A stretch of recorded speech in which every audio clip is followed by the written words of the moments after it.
Bonjour, je vais vous présenter Rumble Nation, un jeu d'Obi Japan pour 2 à 4 joueurs de 10 ans et plus pour des parties d'environ 30 minutes. Alors qu'est-ce qu'on a dans la boîte? Des dés pour jouer, le plateau, des jetons de couleur pour chaque joueur, des cubes qui représentent les unités de couleur, des cubes blancs de renfort qui serviront à la fin du jeu,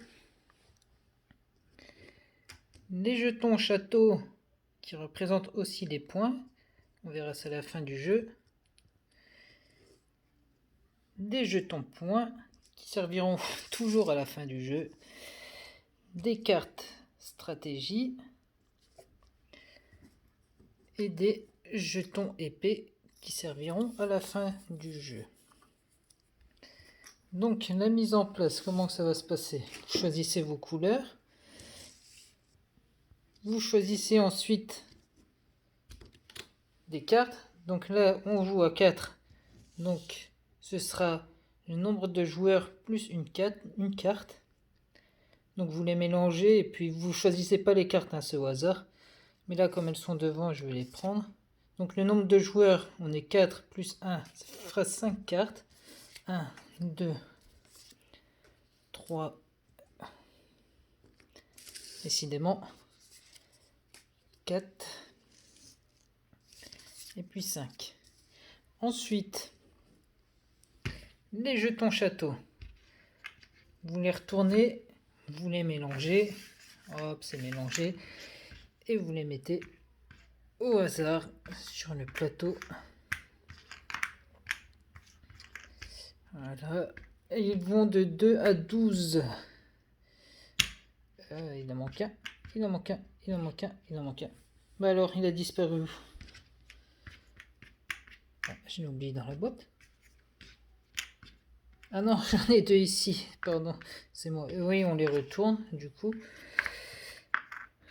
Là, on les retourne.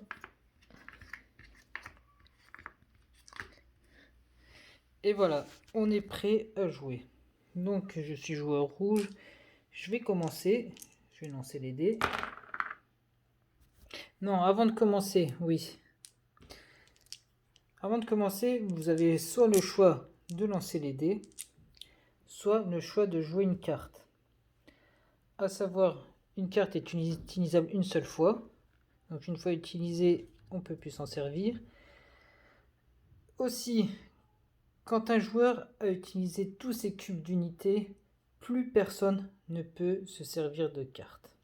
Donc c'est très important de savoir quand s'en servir, où s'en servir. Donc là, c'est le début de partie, il n'y a personne, je ne vais pas jouer de carte. On va lancer les dés. Et là, j'ai fait un 5, un 4, un 2 et un 1. Il faut faire un groupe de 2 dés et un groupe de 1. Donc vous voyez, là, il va falloir commencer à réfléchir. Parce que si vous faites 1 ou 2 sur un dé, vous pouvez placer une unité. 3 ou 4, 2 unités. 5 ou 6, 3 unités. Donc là, admettons, j'ai envie d'avoir beaucoup d'unités. Donc je vais séparer en 2 groupes. 2 et 1. Donc ce sera le château numéro 3. J'ai fait 4. 4, 2 unités. 2 unités rouges dans le château numéro 3 qui se trouve juste ici. Voilà. Et la partie va continuer ainsi de suite. Donc je vous retrouve pour la fin de partie. Donc voilà, on arrive en fin de partie. Oh, c'est un cas, je vais pas dire parfait, mais c'est pour expliquer l'exception à la règle. Enfin, l'exception, c'est pas vraiment une exception. Donc il me reste un jeton, une unité. Lui il n'a plus d'unité. Attendez, pardon. Une unité. Il nous reste chacun une unité. Des fois, il se peut que noir en ait 4. Moi, il va en rester 2. Donc, je vais lancer le dé. Hop, je vais faire un 6. 6 unités. Donc 6 unités, on voit 6.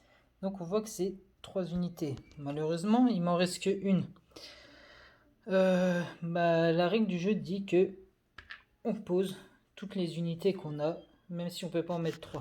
Après, vous pouvez vous arranger avec vos amis, hein. Rien n'empêche de vous mettez d'accord en début de partie. Vous rajoutez 2 blancs pour compenser. C'est vous qui voyez, mais la règle officielle ne dit pas ça. C'est vous mettez le nombre d'unités. Donc j'ai fini en premier. Donc je récupère l'épée numéro 4. 4 épées. On ne peut plus se servir de cartes parce que un joueur a utilisé toutes ses unités. On va dire que noir a fini en deuxième. Il aura l'épée numéro 3. Bleu finit ensuite. Il aura l'épée numéro 2. Et jaune finit. Il aura l'épée en dernier. Il aura l'épée numéro 1. Comment ça va se passer maintenant? Pour les points. Donc, on va commencer du château qui a le plus bas score jusqu'au château numéro 12. Ça va aller à l'ordre croissant. Donc 2, 3, 4. Donc là, manque de peau. On est tous ensemble avec un seul cube sur le château numéro 2. Mais j'ai gagné. J'ai fini en premier. J'ai les 4 épées. C'est moi qui remporte le château. Donc 2 points. Le deuxième joueur, qui a fini en deuxième, c'est noir. Donc lui gagne la moitié des points du gros château. Donc la moitié de 2, c'est 1. À savoir que par exemple 3. Par exemple, moi je vais gagner 3. On va faire le déroulement de la partie. Je vais vous montrer pour les points quand ce sera 3. Donc j'ai gagné le plus gros du château. J'ai le droit de mettre 2 unités sur mes frontières adjacentes. Donc 2 unités. Si j'ai des cubes, bien sûr, 2 unités. 2 unités. Et 2 unités. Vous voyez, donc, c'est pas obligé d'avoir beaucoup d'unités sur un château. Parce que justement, l'aspect tactique, ça va être la gestion des frontières, des territoires. Donc là, je n'avais qu'un seul cube. Je me retrouve avec 3. Jaune en a 2. J'en ai plus. J'ai plus d'unités. Je remporte les 3 points. Et donc là, 3 divisé par 2, ça fait 1,5. Mais il n'y a pas de jeton 1,5. Donc c'est compté à l'inférieur. Donc jaune aura 1 point et pas 2. Et ainsi de suite. J'ai remporté 3.